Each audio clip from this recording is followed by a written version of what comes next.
Hello, so today I would like to take a look at this listing and provide some clarification. So this is a custom decal listing I have on Amazon, which I had a couple issues with when the customers ordered something with maybe low resolution image or not enough details, and I didn't get any additional feedback. I had to cancel them, and Amazon basically removed my listing and started screaming at me. So today I just would like to clarify and hopefully help my customers to understand how this works and just show the entire process, what it takes to customize the decal. So when you're on this page as a buyer, you would click on see all buying options and there's a customize option. You would get to the screen and it gives you a prompt to upload the image and add some comments. So this is the image, right? When I upload it here, it doesn't matter if it fits or not. So I basically just need high resolution image, something like this, and then provide some notes like I want this, I don't know, 9 inch wide, red color, or something like that. It could be any customization notes that you require. And then you just add to cart.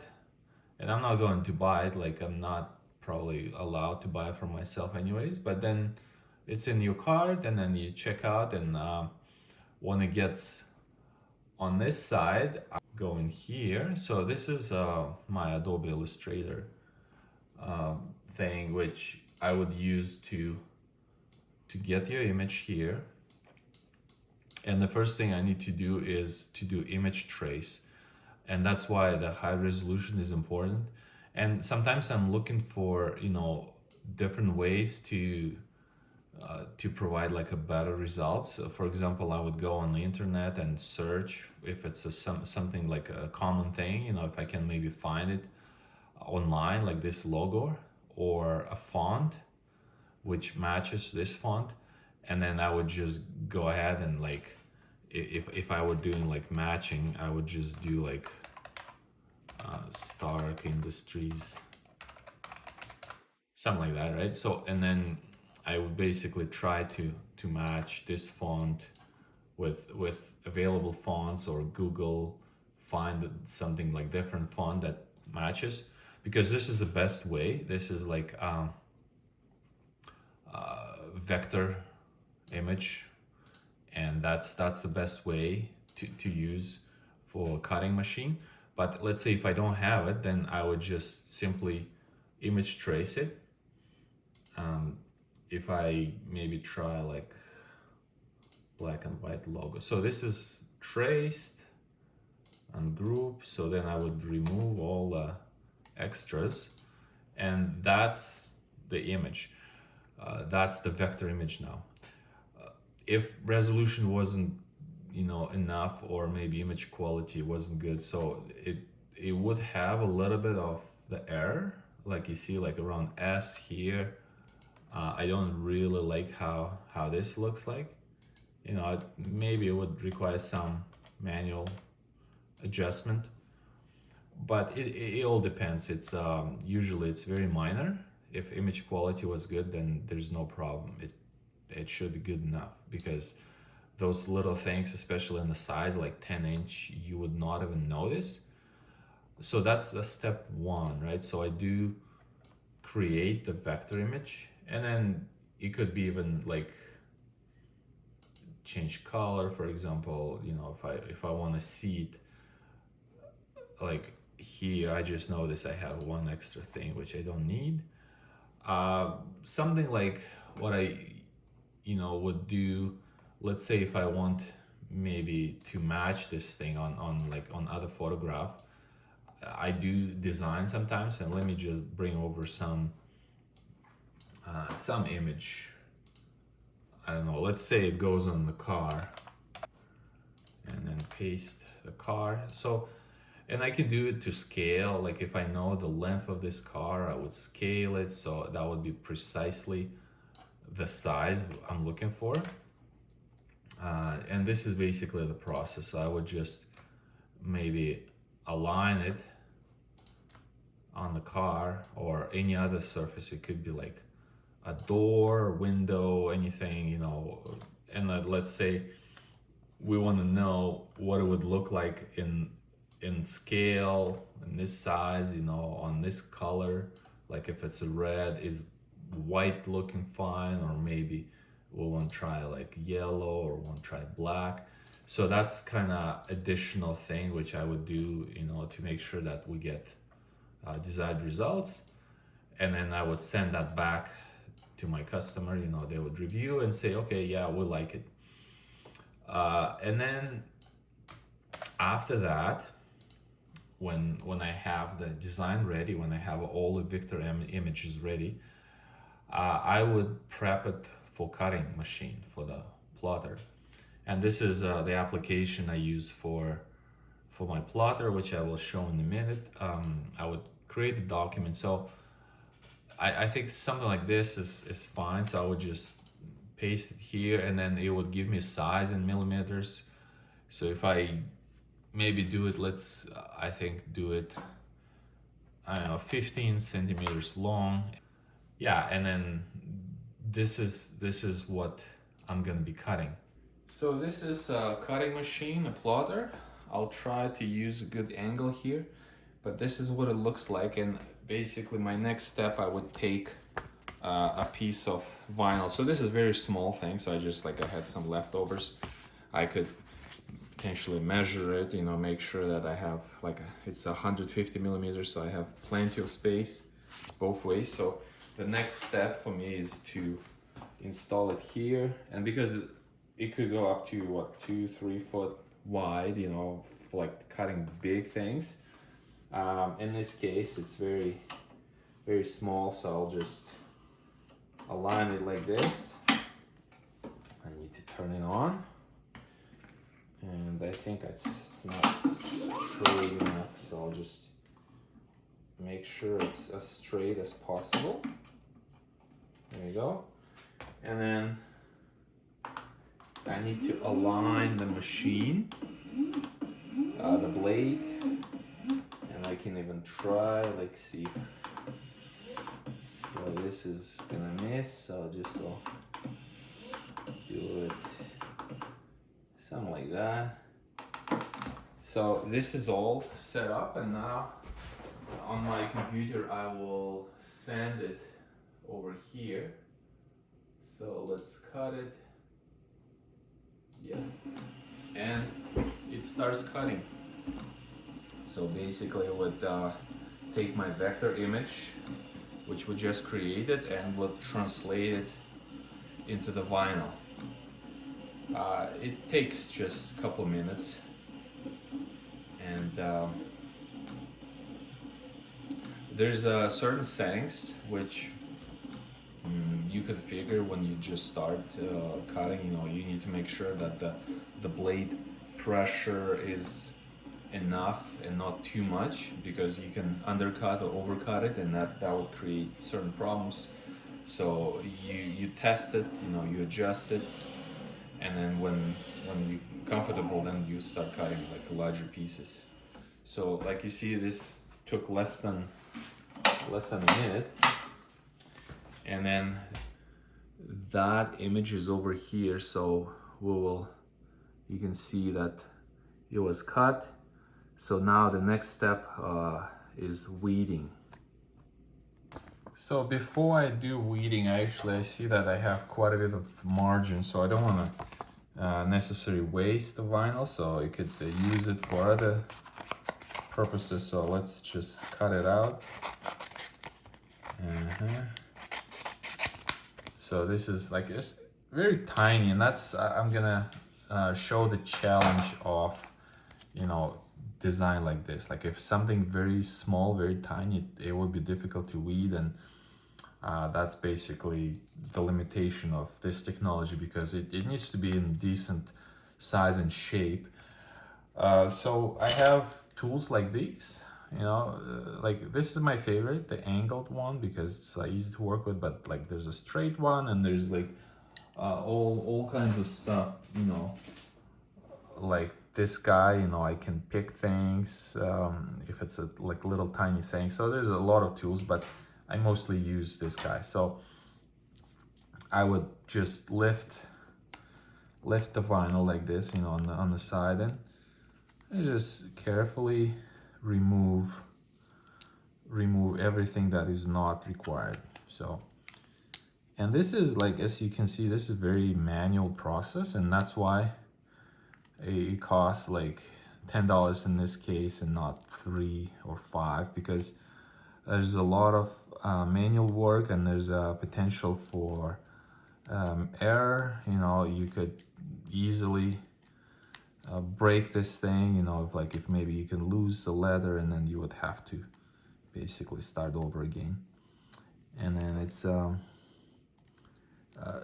the cutting, the pressure is very important. Like in this case, you see I probably undercut it, I'm not sure, but now I can see that I start having some issues with that leather. Maybe not, but I try to be careful and not to lift stuff that I'm not supposed to. And that's why this tool is very handy and very important, because you can use the needle or something like that, but when you work with like a little details like this, it's very important to have right tools. And I think I probably already messed it up, but yeah, I don't know. This is oops. Yeah, so you can see that this is not an easy process, you know, and that's why basically I canceled a couple orders, because when I realized that they way too small for this, you know, it's not possible. Like you see, I'll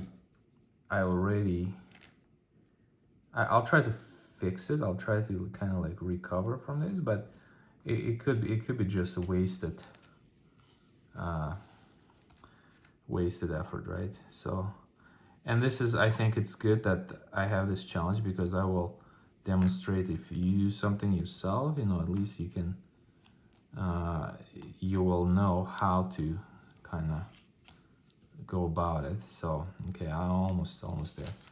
So yeah, this is a weeding process. So I took the outside, right, and I still have like a little tiny pieces inside, which you remove just like that, you know. It just and then, for example, these are not in place, and I would just like carefully lift it and then try to put it back in place. And then you can see, if you look closely, you can see on this underlayer on the paper, there's could be like a little cut, like little trace left, and then you can just align the leather with that and then put it back in place. The other thing which you can do is I could just cut this little R again, and then just bring it from other place, like lift it there and then just put it back here if I totally lost it, like if it's here, right? So there's no way to get it back. And then that with RA, it's you see, like this is super tiny, and then that thing it's stuck there, so it's kind of like I almost need to look like real close to lift it, to remove it. So that's basically a challenge. Yeah, so with anything very tiny, very small, it's not fun to work with. I would say it's impossible to do, like using this technology, and that's why it has certain limitations. So now when I have this all weeded and prepped, I would take a piece of transfer tape. So this is like a stronger transfer tape. There's different like tuck or sensitivity. So this is a little bit stronger. I have something which is less strength, but it depends on the vinyl type. So, but in this case, that's all I have handy right now. So I'll just like demo this step. So I need a transfer tape big enough to cover this whole thing. And then basically this is what it looks like, you know, and this is how I would mail it. If you buy on Amazon, I would just send it like this. But if I install it myself, or if you install it, so I use this tool, but there's nothing fancy, nothing particular about this thing. So it's basically what you can do, like you can stack maybe 3 credit cards and put like a little fabric, so it's nice and soft, doesn't scratch anything, and then just use it. So why I need this tool? So first thing, my transfer tape, I need to peel it and basically take this, right? So this is underlayer, which you can reuse. Like if you're done with transfer tape, you can put it back on this glossy side and then it will just preserve it. But it could be used many times. But basically, I would just align it like this, and I start from one side and then using this tool or something. So I need to make sure I just like do it like so, right? So it's nice and, you know, firm, and there's no air bubbles and anything like that. And that's my basically step 1. And I can give it a little bit of extra pressure. And this thing is, the vinyl is pressure sensitive. So that means when you apply it on the surface, you need to make sure you really pressure it, and then the surface itself is dry and warm. Like in the winter time, it's not gonna work too well. You know, if you apply it on the car, it needs to be clean surface, somewhere in the garage. But then basically what happens here, I apply this transfer tape and then I lift it, right? I lift it like this, and then I hold the back layer, and you see, this is what happens. So for small things like something like that, this will work. I just need to make sure everything stays on the transfer tape and nothing left behind. And then when I have this, I can just apply it on the surface, align it, and then use the same method like this tool to make sure it sticks. Or there's other technique, and I think I will apply it on my drawer here, and then we'll show you if there's something bigger than this, right? There's other ways to make sure it's aligned. So we're gonna look at that in a minute. So now let's say you found the surface, you cleaned it, you made sure it's all dry, there's no dust and moisture on it. That's very important. And then you have this decal with the transfer tape attached. So you could have, and it's actually better if you have a little bit of a margin around it, because what happens, like you can align it. You can maybe, like if you use a ruler, you know, just make sure it's straight, it's not like sideways or anything, and then you can easily lift it up, readjust it, you know, just to find that perfect spot. So now you can measure left, right, top, down, you know, see if that's how you wanted it. And then you see, like, this is another thing. When I apply this transfer tape, it has grid, and then my grid is not straight, so it's preferable if you align a grid just square to your decal. That way it will be a lot easier to apply it later, because now it's kind of like it can confuse you, because this line's going this side but your decal is this side, and that's why it's somewhat difficult to align it visually. But you can use other tools, you know, like if it's on the car on the surface, sometimes I would use something like erasable dry erase marker, you know, to have a line. I could cut it with the scissors like this, you know, and then align the bottom of the text to that line.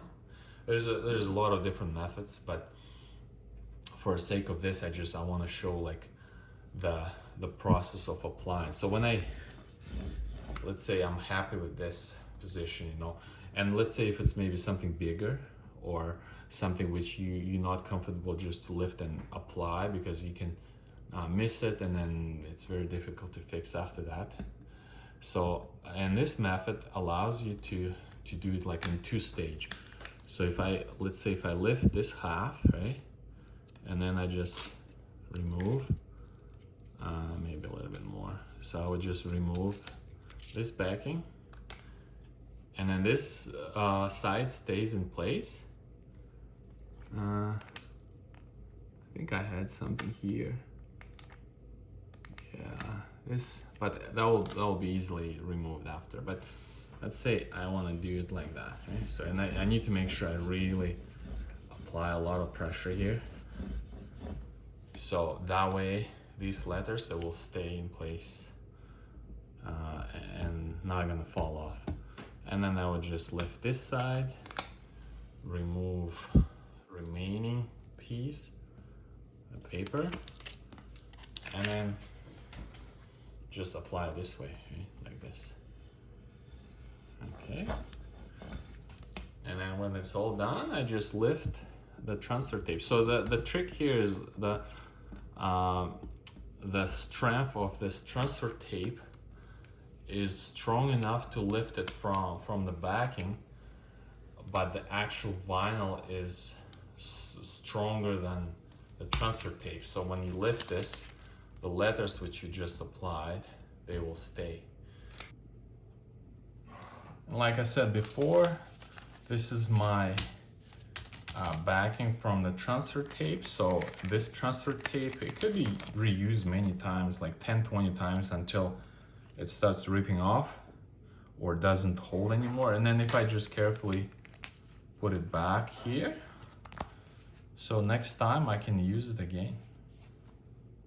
When I'm done for that particular Amazon listing, I would mail decals in just standard envelope like this, so we can actually measure it. So that is about 9-inch long, and I know it's like just under 4-inch or 4-inch tall. So what can fit in this envelope? And that's why the max size which I advertise is this size, you know, because some like this, for example, baby on board, you know, it's just enough. It was actually designed to make sure it fits, you know, so I can mail it like this with transfer tape. Or the other way, you know, if it's something bigger, you know, I could maybe cut it in half. That's an option as well. And then when you apply it, you can assemble, you can apply maybe one side, one part first, and then align the next one, and then just have it on top. So that could give you potentially 8x8, 8x9 inches, or even more if you're willing to assemble it with multiple pieces. The other way, I guess, would be like this size of envelope, the big one, which I think this would cost around $5 Canada wide. This is only $1. And I can mail it to US as well. So US is just over $1 Canadian dollar, you know, so I can send these things all across North America, and it's free shipping to you. So basically for just under 10 Canadian dollars, you can have just about anything. And I guess this is a pretty good price, because when I researched online, most people charge 25, I guess, for a single one, because like you can see, there's a lot of manual labor, and I'm not just cutting text or anything like that. I do like really custom thing, and I really go extra mile to make sure the colors align and everything. But if you in Calgary, Alberta, I do provide services on like installing decals on big trucks, trailers, cars, anything.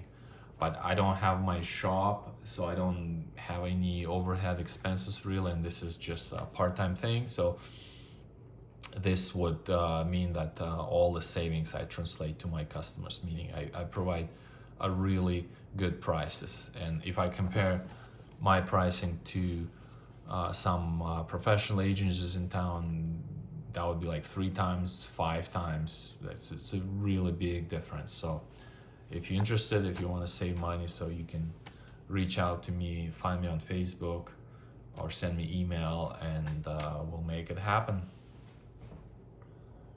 And the last thing I want to talk about is available colors. So I kind of figured that some people misunderstand the technology. So I hope now it all makes sense how that works. So I cannot have a custom color or something like photograph because it's not printing, it's just cutting from the vinyl. And I do use Oracle and Tech Wrap, you know, those like a high quality vinyl, and I buy them from official distributor, and there's only like 4 or 5 maybe of them in Canada. So by Oracle, I think they promised this would last like 5 years, but in reality it lasts a really long time. It could be like 10 years if it's installed properly. It doesn't fade that much. It's a really good quality. And here you can see, for example, they provide 65 colors, I believe, and you can see like each color, each of these colors, they have a name, and then that's more than enough. So I usually just buy them like a small pieces for Amazon. That way I can quickly, you know, pull any color that my customer wants. And this is all the 65 colors. You see there's like all different shades of green, blue, yellow, anything. So there's a very big range, and I would say most people don't need it. Like most people just go like black or white. And so they do have glossy and matte on black and white only options, but for everything else it would be just glossy. So that's everything you see here. It's a glossy. There's also like some fancy colors, like you see this one, and this guy, it's not even like, if you feel it, it feels like fabric. It's soft, but it will do fine outdoors and on the car. They designed for that. Or like this, for example, you see the black kind of like glitter metallic. I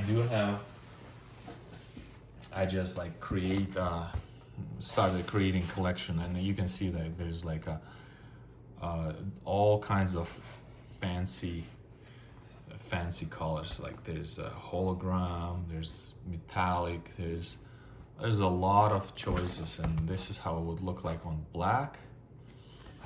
Yeah, like something like here I have a little piece like this is holographic when it may change color, or like depending on the angle. So there's a lot of nice fancy options, and there's just basic colors as well.